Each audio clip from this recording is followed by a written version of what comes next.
I'm Christine, and today I have my Accio! Crimes of Grindelwald movie review.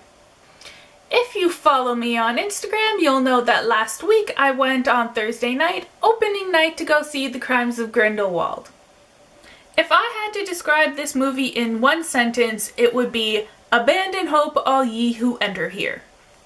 Now, I just want to start off with, I liked this movie. I thought it was a great addition to the franchise, but I didn't like Crimes of Grindelwald as much as the first movie.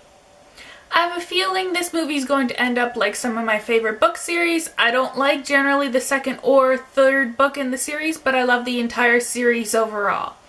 For this movie, I just didn't like the way that most of the characters ended up going their separate ways throughout the movie. They had their own storylines, and unlike in the first Fantastic Beasts, not all of them had the same goal. They all had their own different goals, and they all went their own different ways. Now, at the end of the movie, they did intersect their storylines back together, but they did it in the most upsetting of ways. I just want to say before we get any further, if you do proceed with watching my video, there are going to be spoilers for the movie as I discuss my theories and other things that happen within the movie. So you have been warned, there are spoilers going forward. There were some lighthearted moments throughout this movie, in particular when we see Newt interact with the beasts. There's the Zobu, the baby Nifflers, and the Kelpie. I mean, I loved, personally, out of all the characters, all the beasts that were brought into this movie, I personally loved the Zobu best. I have no idea if I'm pronouncing that correctly, but we're gonna go with it. But I love the Zobu best because it reminded me of my one cat Tigger. You know when Tina and Newt are holding that toy and shaking it, the little bell toy, and he just goes, zoom. It totally reminded me of my cat Tigger and the way he acts when he sees a plastic bag. So that was definitely my favorite beast for this movie. And who couldn't love seeing the baby Niffler on the end of the champagne cork going flying through the air? Who couldn't laugh at that, right? It was these lighthearted moments that helped keep balance in the movie and keep it from being completely dark throughout the entire movie. I was happy that we got to go see some different places in this movie. I was happy that in the first one we got to see the American magic and the way they have their magic system structured and everything, but I like that we got to go back to England in this movie, and then we spent the majority of the movie in France, specifically Paris. I wanted to see France so bad, and their Ministry of Magic is really cool. The only thing I really wish that we had explored, it doesn't make sense to see it, but I would have loved to have seen Beauxbatons while we were in France, because then we would have seen 2 of the 3 magic schools.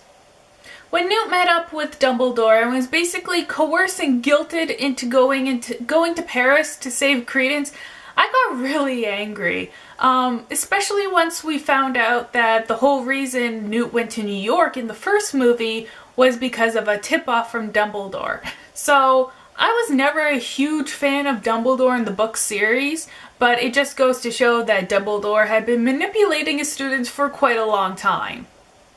I also wasn't 100% on board with Jude Law as young Dumbledore. I liked him. It wasn't bad, but I don't know, for some reason I just didn't get that same feeling that I do throughout the Harry Potter movies. I just felt it was kind of like a different character. I also wasn't 100% on board with the actress who played young McGonagall as well. The mannerisms and everything for McGonagall were totally perfect. I love it so much, but just the actress was a little bit odd for me as well. Nobody can live up to Dame Maggie Smith. Another question I had was, what was Tina even doing in Paris? Was she there unofficially? She must have been, because when Queenie went to the French Ministry of Magic, they had no record of Tina even being logged as being there. So I find it kind of ironic that Tina is all about the rules, especially when it came to Queenie and Jacob's relationship, but then she just goes off and breaks the rules herself. Seeing her stare at Newt in wonder as he was working with the beasts throughout the movie, and then being proactive and partaking herself in controlling the beasts, like the Zoe with the little toy and stuff like that, it just warmed my heart. It shows how far Tina's come from the first movie when she wouldn't even really go near them. It shows what a great influence Newt has had on her. I also really loved that moment between Tina and Newt in the Hall of Records. Tina knew exactly what Newt meant when he was describing her eyes, which was the cutest thing ever. Who knew being told he had salamander eyes could be so endearing? I felt so unbelievably sorry for Jacob at the end of this movie. He always seems to get the short stick when it comes to the Fantastic Beasts movie. At the beginning of the first movie, he gets his memories wiped of the entire magical adventure he had just had. At the end of this movie, Queenie leaves him to go be with evil with Grindelwald. For that matter, I didn't really understand Queenie and her motivations for this movie whatsoever. First of all, she didn't really seem like the type to put any muggle under a spell. Since she can read minds, she can steer away from people who would be curious about her, right? But she puts Jacob under this love spell, which basically leaves him without his own faculties. He can't really make his own decisions or anything like that, to try to marry him in Europe. She shoves him on a boat and they go over to Europe, all while he's under this spell. She just didn't seem like the type to me to do that. Then for her to be tempted by Grindelwald and leave Jacob? When she's going through the flames and she begs him to come with her, shouldn't she have kind of given it a second thought when Jacob was so against it? If she really loved him, she would have taken his opinion into consideration, right? Also, when we've seen she's escaped with Grindelwald at the end, she doesn't seem to regret her decision afterwards. How can she guarantee that Jacob's even gonna want her, even if Grindelwald and his team win in the end? I know for the sisters, Tina's supposed to kind of represent the brain and Queenie's supposed to represent the heart, but in this case I think Queenie's heart has led her astray. I really, really hope that she finds her way back to Jacob, Newt, and Tina in the next movie without her having been too corrupted along the way. I loved how Nicholas Flamel played an actual role in this movie. I loved seeing all of the little Easter eggs like the Elder Wand and the Philosopher's Stone that later take place in the Harry Potter movies. Although, who was Flamel talking to in the portrait book when he was talking to a woman? I kind of recognized her, but I kind of didn't. If you know who it is, let me know in the comments down below. Also, what happened to that guy from the British Ministry who was supposed to kill Credence? He kind of made his attempt, and then we find out he's a double agent for Grindelwald, and he makes his attempt and he kills the maid that was part of Credence's family, but then he kind of disappears from the storyline. I have a feeling he'll show up in the later movies, but I just thought it kind of weird. He was playing such kind of a central role to the storyline, but then he got waysided really fast and just kind of disappeared. As soon as Albus mentioned in the movie that his family, the Dumbledores, have a connection with phoenixes, I immediately, of course, thought of Fawkes. But as soon as I saw Credence playing with the little bird that didn't have any feathers, and then at the very end when Grindelwald tells him your brother's trying to kill you and he sets the bird on fire, I immediately knew he was going to be a Dumbledore and that was going to be Fawkes the Phoenix. But here's my question. Does Dumbledore know Credence is his brother? Or is Grindelwald just twisting the truth saying your brother's trying to kill you and Dumbledore doesn't even know? I felt like this whole movie could have been solved if Dumbledore does know. If he knows and he didn't do anything, it's like smack you upside the head. All you had to do is go, Credence, I'm your brother, and he would have been like, yay, I have family, and he wouldn't have followed Grindelwald and turned evil. I kind of feel like Grindelwald's twisting the truth a little bit because he needs Credence to kill Dumbledore since they have that blood pact. Grindelwald can't kill Dumbledore himself. Now, I'm really interested if Dumbledore's going to be able to break the blood pact.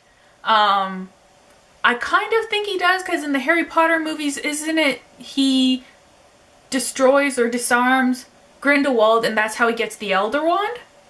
So they have to be able to fight at some point, and that would mean that the blood pact was destroyed. Speaking of the blood pact, I totally knew the Niffler was going to go steal off of him while they were in the middle of the battle.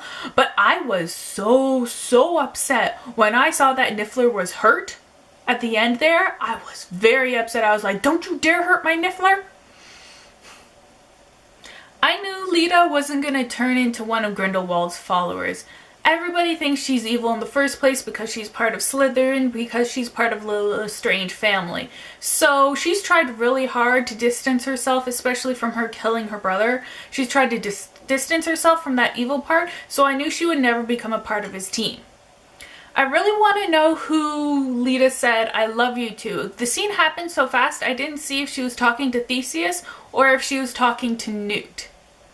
Because I kind of feel like she has feelings for Newt, but at the same time, maybe not, because I kind of feel like she is in love with his brother as well. Maybe it's mixed feelings, she doesn't know how she feels. I don't know, but I really want to know who she was saying that to. And I don't think she's dead, because if she's the last member of the Lestrange family, how is Bellatrix going to be born in the future? Another reason I don't think she's dead is because Grindelwald was way too interested in having her as part of his resistance. I'm really looking forward to seeing both of the Scamander brothers working together in the next movie.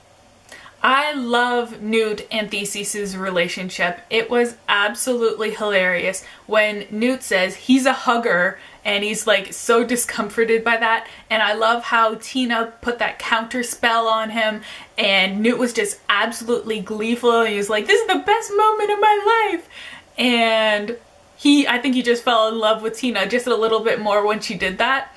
And I just loved their relationship, and I know it was especially heartwarming to see him at the end tell his brother, this Newt who doesn't ever really want to pick sides.